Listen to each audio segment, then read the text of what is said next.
अस्सलाम वालेकुम दोस्तों, मैं हूं मोहम्मद रेहान और आज मैं बात करने वाला हूं उन लोगों के बारे में जो ज़िंदगी में खुश रहना चाहते हैं।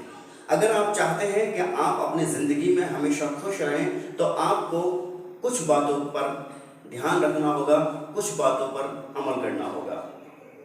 पहली चीज़, अगर आप ज़िंदगी में चाहते हैं कि खुश रहें तो कभी भी दिखावा ना करें। हमारे नौजवान दिखावे के चक्कर में बहुत ज़्यादा वक्त ज़ाया करते हैं और बहुत ज़्यादा पैसे की बर्बादी करते हैं। आपने देखा होगा कि ईएमआई पर बड़े बड़े मोबाइल खरीद कर जब उनकी ईएमआई भरने का टाइम आता है तो अपनी खुशी को गमी में बदल लेते हैं। बाज़ वक्त इन लोगों से बड़े मोबाइल की ईएमआई नहीं भरी जाती और उनको बीच में ही बेचना पड़ जाता है। जिल्लत, बेइज्जती, रुसवाई का सामना करना पड़ता है। हालांकि इनको कोई ज़रूरत नहीं थी 50-60 हज़ार का मोबाइल ख़रीदने की, 30-40 हज़ार का मोबाइल ख़रीदने की। अगर ये 10-12 हज़ार का भी ख़रीद लेते तो काम चल जाता। लेकिन चूंकि इन्हें अपने गली महल्ले के लोगों को दिखाना है, अपने ही जैसे गरीब सोच के लोगों के सामने दिखावा करना है, तो सिर्फ दिखावे के चक्कर में ये इतना बड़ा रिस्क ले लेते हैं और मोटी रकम का मोबाइल ख़रीदते हैं।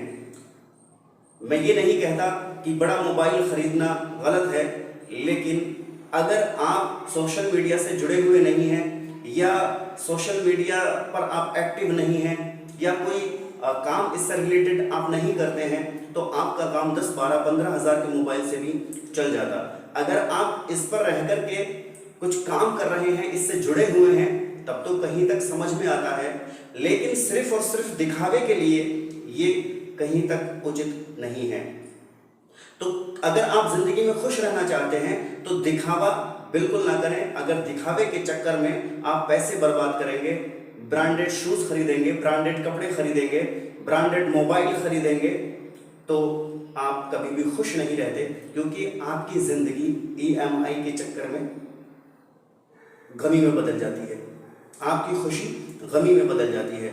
इसका अगर सही तजुर्बा करना हो तो उन लोगों से करो जिन्होंने ईएमआई पर लोन लिए हैं और होम लोन लिए हैं, मकान बनाए हैं। आप देखिए कितना ज़्यादा उनको ब्याज देना पड़ता है और उनकी ज़िंदगी कितनी टेंशन वगैरह में रहती है। दूसरा, अगर आप खुश रहना चाहते हैं तो बातें कम करें, काम ज़्यादा करें।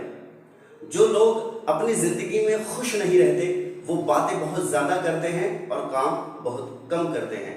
अगर आपको असली खुशी चाहिए तो आप बातें कम करें, काम ज़्यादा करें। तीसरी चीज़, हमेशा पॉजिटिव सोचें। अगर आप नकारात्मक सोचेंगे तो आपका दिमाग उतना खुश नहीं रहेगा, उतना बहाल नहीं रहेगा जितना आप पॉजिटिव सोचेंगे तब रहेगा। देखिए, दिमाग में जिस तरह की चीज़ों को आप बार बार लाएंगे उसी तरह की चीज़ें आपके दिमाग में आएंगी और वैसा ही रिएक्ट करेंगी। अगर आप हमेशा गमी के बारे में सोचते रहेंगे, दुखों के बारे में सोचते रहेंगे, तकलीफ़ों के बारे में सोचते रहेंगे तो आपकी ज़िंदगी तकलीफ़ बन जाएगी। और आप अगर हमेशा अच्छा सोचेंगे, खुश रहने की बातें आपके दिमाग में लाएंगे, खुशी के बारे में सोचेंगे तो आप खुश रहेंगे। चौथी चीज़ कि आप बेकार के दोस्त ना बनाएं, फजूल के दोस्त ना बनाएं। मैं इस पर बहुत ज़्यादा जोर देता हूं क्योंकि हमारी कौम के जो नौजवान हैं ज़्यादातर वक्त अपने बेकार के दोस्तों में बिताकर अपनी ज़िंदगी को बर्बाद कर रहे होते हैं।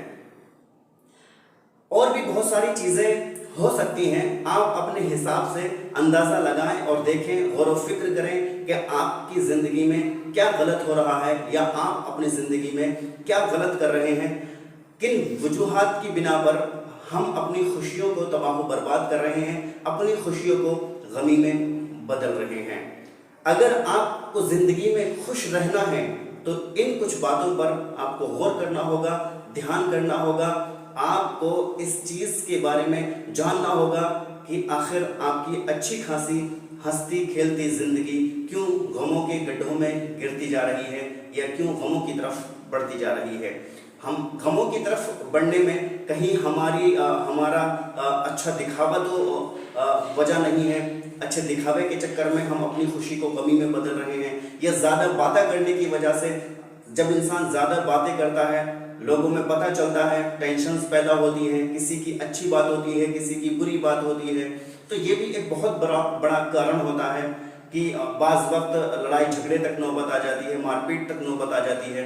तो हमेशा याद रखें कि बातें आपको कम करनी है और काम ज़्यादा करना है। अगर आपको कोई उल्टा सीधा बोल भी रहा है, कोई गलत भी सोच रहा है, तो आपको उसे हाथ के ज़रिए जवाब नहीं देना है, बल्कि अपने काम के ज़रिए, अपनी तरक्की के ज़रिए, अपनी कामयाबी के ज़रिए उसको जवाब देना है।